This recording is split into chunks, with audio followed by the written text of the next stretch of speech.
Hello everyone and once again welcome to Ignite classes. कैसे हो आप सारे के सारे लोग।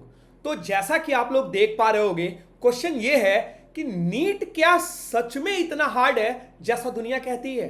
तो मेरे से अगर तुम पूछोगे तो हार्ड होना और कॉम्पिटिटिव होना ये दो अलग अलग चीजें होती हैं बेटा। एग्जाम आपका नीट का जो है वो हार्ड कहीं से भी नहीं है, लेकिन क्या वो मोस्ट कॉम्पिटिटिव एग्जाम है? यस, क्योंकि बहुत अच्छे नंबर लाने के बावजूद भी आपका नीट में सिलेक्शन नहीं हो पाता है। तो होता क्या है बेटा, अगर थोड़ा सा नीट के पैटर्न को समझने की कोशिश करें तो नीट का जो पेपर आता है बेटा वो बहुत ही इजी आता है। मतलब वो इजी टू मॉडरेट के बीच में रहता है बेटा। मतलब उसमें 2-4-5% क्वेश्चन ही मॉडरेट लेवल के रहते हैं, बाकी इजी क्वेश्चंस रहते हैं, जिसके वजह से पूरा का पूरा जो इंडिया है बेटा वो ज्यादा नंबर स्कोर करता है। अगर नीट 2024 की बात करूं तो इस साल का कट ऑफ लगभग 650 गया था। हालांकि इस साल पेपर में भी कुछ प्रॉब्लम्स हुई थी, ठीक है, तो बहुत सारे प्रॉब्लम्स थे, बट फिर भी अगर आप मेरे से पूछोगे तो 620 से 625 नंबर तो आपको नीट में सिलेक्शन के लिए लाने ही होते हैं।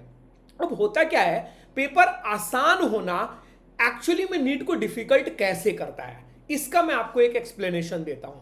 होता क्या है बेटा कि जब आप प्रिपरेशन कर रहे होते हो, राइट, और पेपर का लेवल जब बहुत आसान आ जाता है तो वो बच्चे भी कंपटीशन में आ जाते हैं जो कभी भी प्रिपरेशन नहीं कर रहे होते थे। लेट्स अज्यूम एक बच्चा है जो बोर्ड की कंप्लीटली प्रिपरेशन कर रहा है और वो अच्छा बच्चा है, वो बोर्ड के लिए अच्छे से प्रिपरेशन कर रहा है और वो 90-92-93% को टारगेट कर रहा है।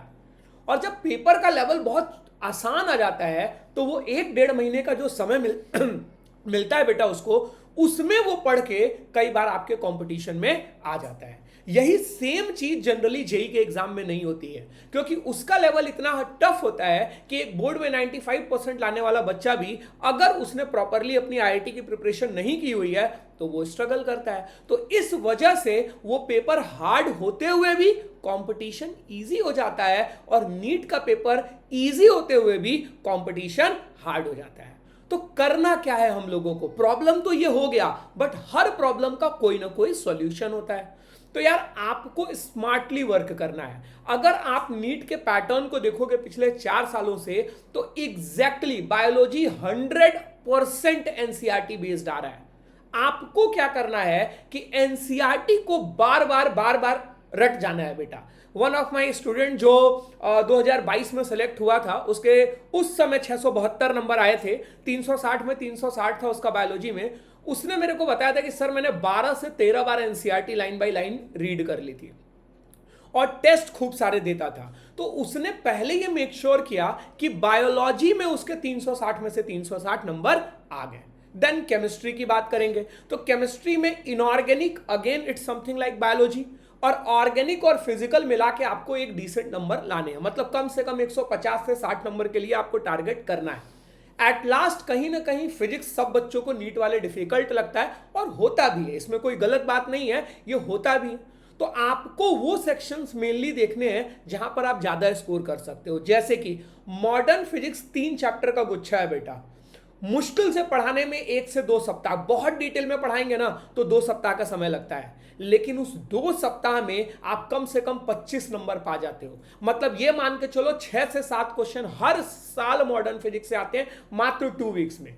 लेकिन वही रोटेशनल मोशन भी 2 वीक चलता है और वहां से 8 नंबर का क्वेश्चन आता है और वो तुमसे बनता भी नहीं है। तो आपको स्मार्टली चूज करना है।